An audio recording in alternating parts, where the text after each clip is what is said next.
Ya, jumpa lagi dengan Suhenokok di warung soto Acong. Yang jualan si Novi, istrinya, cuma Acong ini numpang pakaian doang. Ngopi dulu sebentar.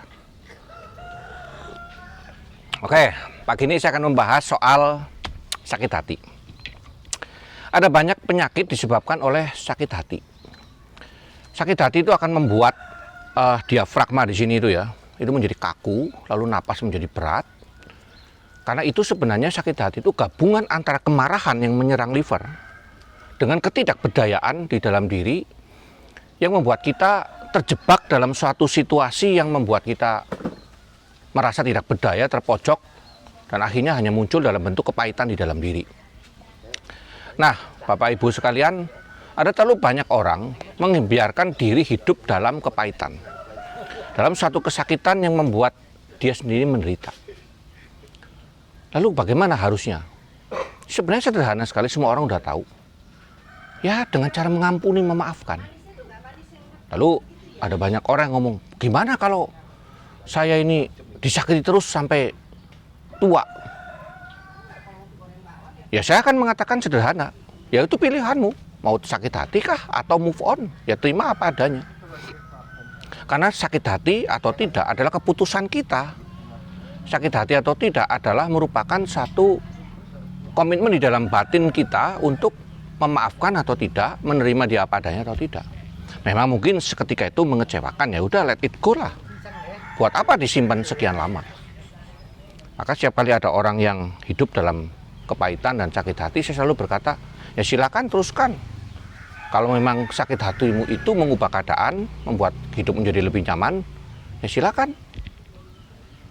Tapi kalau engkau merasa sudah lelah dengan beban dalam sakit hati dalam dirimu, lepaskan. Dengan cara bagaimana? Mengampuni.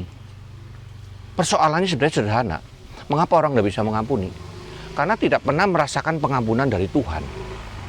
Tidak pernah merasa bahwa hidup ini sebenarnya tidak layak kita hidupi dengan layak karena penuh dosa. Tapi Tuhan yang Maha Kasih, Maha Pemurah, yang membuat kita bisa melepaskan.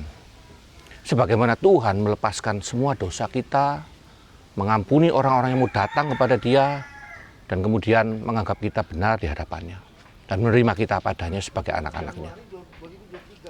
Persoalan utamanya adalah memang kalau engkau tidak pernah bisa menerima pengampunan Tuhan, memang engkau tidak mungkin mengampuni orang lain. Maka nomor satu adalah terimalah pengampunan Tuhan. Datang kepada Dia, minta Tuhan mendatangi kehidupanmu, untuk memberikan kekuatan dalam hidupmu, agar engkau bisa menerima kenyataan dalam hidup, dan hidup bagi Tuhan bukan bagi dirimu. Karena terlalu banyak orang hidup bagi diri, sehingga ketika kepentingan dirinya diganggu menjadi sakit hati, lalu menjadi kecewa, lalu akhirnya menjadi kepahitan. Bapak Ibu sekalian, engkau sakit hati atau tidak adalah keputusanmu sendiri. Silahkan ambil keputusan. Kalau engkau sudah tidak mampu untuk mengampuni, minta Tuhan yang Maha Pengampun untuk memampukan. Suhenokok dari warung Acong. Mari kita ngopi lagi. Ini kopinya khusus, kopi pakai kayu manis. Jadi aromanya unik dan aromatik. Oke, selamat ngopi.